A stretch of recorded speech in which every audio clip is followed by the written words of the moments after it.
President Obama was in Wisconsin. I believe it was yesterday. It might have been the day before.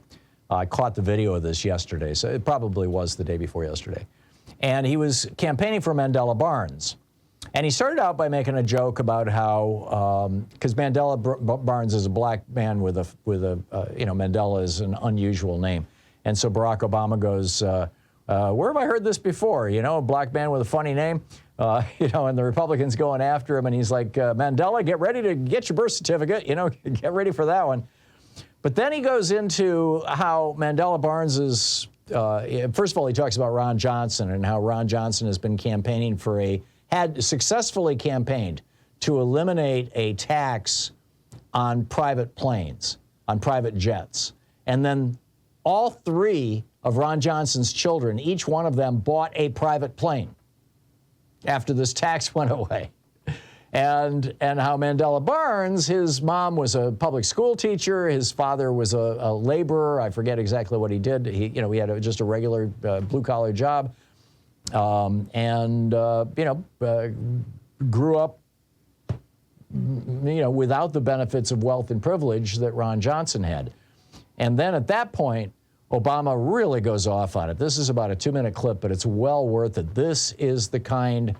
This is why I have always said and will continue to say Barack Obama, President Obama, is one of the great orators of my lifetime, of our time. Here he is.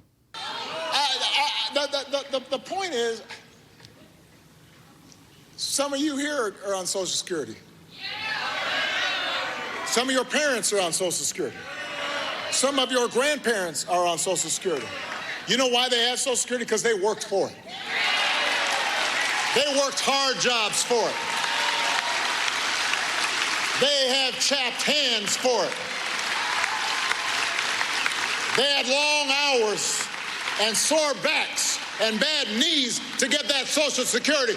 And if Ron Johnson does not understand that, if he understands giving tax breaks for private planes more than he understands making sure that seniors who've worked all their lives are able to retire with dignity and respect, he's not the person who's thinking about you and knows you and sees you, and he should not be your senator from Wisconsin. Ron Johnson has proposed cutting Medicare within a year. Here, continue.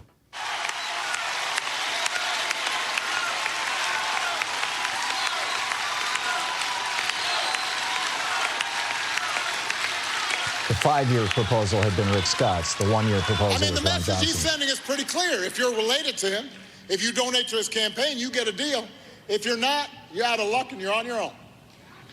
So when you see ads implying that Mandela is somehow dangerous or different, ask yourself, who knows more about your life?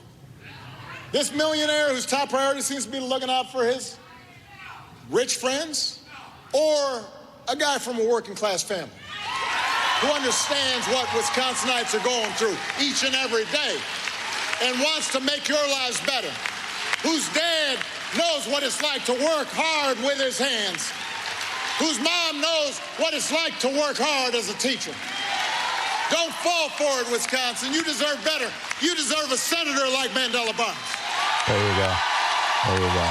And that it's just like, oh my God, this guy is brilliant. He's absolutely, what a brilliant speaker. The big gun. And I wish he had been out here a lot earlier, but, keep it up, President Obama, keep it up. A good man with a good message. In North Carolina, meanwhile, our crazy alert for the day, Sandy Smith is running for Congress. She was asked how many times she's been married on an interview on the radio, and she said 3 times. And it turns out she's been married 4 times, at least. And her 17-year-old daughter got a protective order against her, alleging that she, quote, held me down by my hair and punched me in the face with a closed fist. She and her husband were both arrested on misdemeanor charges of assaulting each other. I mean, what's the deal with the Republican Party? Is it like they can only find really troubled people to run for political office? Lauren Boebert's husband pulls down his pants and shows off his apparatus to teenage girls at a bowling alley, I think it was. What's with these people?